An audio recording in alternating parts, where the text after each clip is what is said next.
Bueno chicos, pues el día de hoy venimos con la explicación ya más profunda de lo que es el uso del multímetro o comúnmente llamado polímetro. Vamos a explicar cuáles son los existentes y las prácticas que ya hicimos.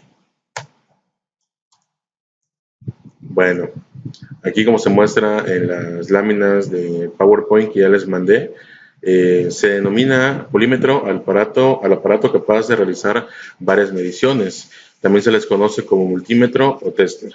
Dentro de estos instrumentos podemos distinguir tres mediciones: resistencia, voltaje y intensidad.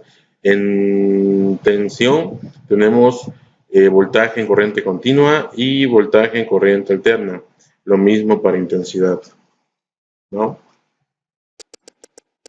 Bueno, clasificación de los polímetros y su función de su tecnología. Existen los analógicos y existen los digitales. Aquí vamos a hablar ya básicamente de los digitales. Están divididos en los convencionales o los específicos para la automoción, que es todo esto de los vehículos. Bueno, empezamos escribiendo el multímetro analógico. Los polímetros analógicos hoy en día están en desuso debido a su menor resolución y lectura más complicada. Son sensibles a la inversión de polaridad y su lectura se ve afectada por las vibraciones. Por el contrario, son más fiables y a la hora de realizar mediciones que varían rápidamente en el tiempo. Aquí tenemos lo que es el multímetro ya digital. Nos indica que se muestra a través de dígitos en la pantalla, ¿no? Nos comenta que la medición es más precisa, pero a su vez un poco más lenta. Soporta mayores intensidades y puede ser trabajado en condiciones no ideales como en vibraciones. Dispone de varios dispositivos de protección que ayudan a bloquear las mediciones en caso de haber escogido un rango equivocado y evitar que se nos dañe o literalmente que se nos queme nuestro multímetro. Si la polaridad es invertida, aparece un signo de menos en la pantalla, cosa que no sucede en los analógicos. Bueno, aquí vamos a ver un poquito de la fisonomía. Yo ya se los enseñé, pero bueno, aquí están estas diapositivas. Empezamos con el display, su interruptor de encendido, y de aquí se van a desplegar todas las intensidades. Empezamos por el lado izquierdo.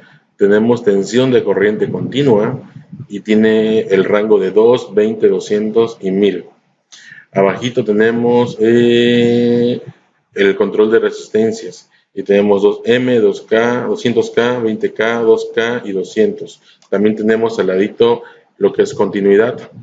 Abajito tenemos lo que dice para baterías. Aquí nada más nos marca el voltaje de 1.5 y 9 volts. Para baterías automotrices podemos ocupar tensión en corriente continua en el rango 20, que es el que ya habíamos ocupado para las pruebas en los vehículos que hicimos, ¿no? De este lado tenemos intensidad en corriente alterna. Manejamos los distintos rangos que están aquí, y tensión en corriente alterna. Aquí tenemos 200 y 500. Ya les mostré en otros videos y en otras prácticas que sirven para medir la corriente en las casas, ya sea 127 volts o 220 volts. El multímetro que yo tengo tiene un rango de hasta 750 volts. Y ahí por último tenemos intensidad de corriente continua. Y en medio tenemos el selector de rango, que es el que vamos variando según nuestras necesidades de qué magnitud necesitamos leer y en qué rango. Aquí tenemos el casquillo de entrada, donde va la punta roja, la punta negra, y al final tenemos lo que es el casquillo para protección. Básicamente es un fusible de protección. Bueno, están orientados casi exclusivamente al mundo de la automoción, además de todas las mediciones que podemos realizar con un polímetro convencional.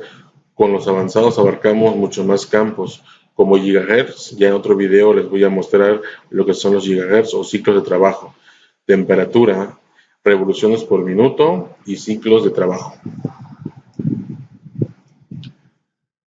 Bueno, aquí hay una serie de precauciones o recomendaciones.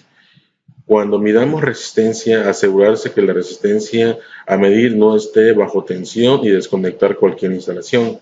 Comenzar desde la escala más alta e ir bajando para conseguir una medición precisa. No debemos tocar las puntas de pruebas con los dedos, ya que la resistencia interna de nuestro cuerpo puede variar la medición.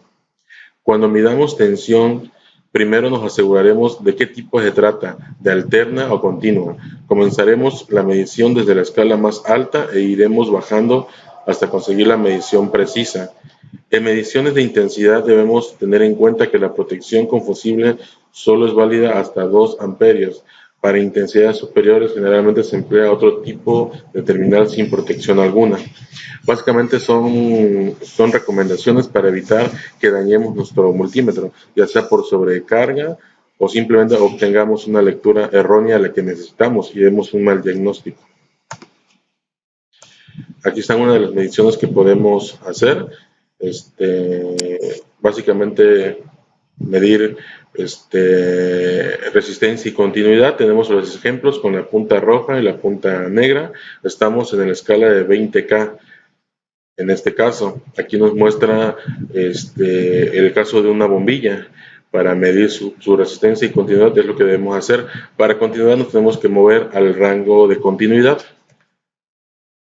Pasando a voltímetro, aquí nos pasamos a la escala de 20 volts. Tenemos el caso de una bombilla y el caso de una batería. Ya lo hicimos en las prácticas en video, ¿no? Eso es lo que es control de caída de tensión. Y tenemos también para realizar medidas de amperímetro, ¿no? Se conecta en serie para medir la intensidad de corriente consumida por un circuito, básicamente.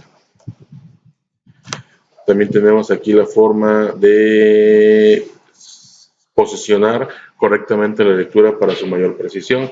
Aquí tenemos una resistencia que nos dice que es de 4 kilos, 7 ohms. Veamos en la primera escala que nos marca 0.04, está en 200K. Si avanzamos a la segunda escala, se recorre un punto y nos marca 4.7K. Y si nos vamos a una escala menor, nos dice que ya no puede leer, que ese rango es el equivocado para leer esa resistencia. Entonces aquí es donde debemos saber correctamente qué rango ocupar. Y aquí el ejercicio para lectura de la batería. Posicionar el selector para obtener la lectura de mayor precisión. Bueno, ¿qué vamos a medir? Vamos a medir una batería automotriz. Básicamente ya sabemos que el rango es 20. Aquí tenemos una opción de 2, 20, 200 y 1000 volts. Bueno, vamos a colocarlo en la lectura de 20. Y ahí nos va a dar una lectura de 12.32 volts. Y aquí igual para medir la resistencia. También tenemos para el control de diodos. Nos vamos al rango de continuidad. Ponemos nuestras puntas y ahí tenemos el dato. Básicamente esto es como reforzamiento para nuestros videos ya hechos. Como les pedí a través de la presentación de Classroom, es necesario que repliquen dichas pruebas y me las manden en el video. Muchas gracias.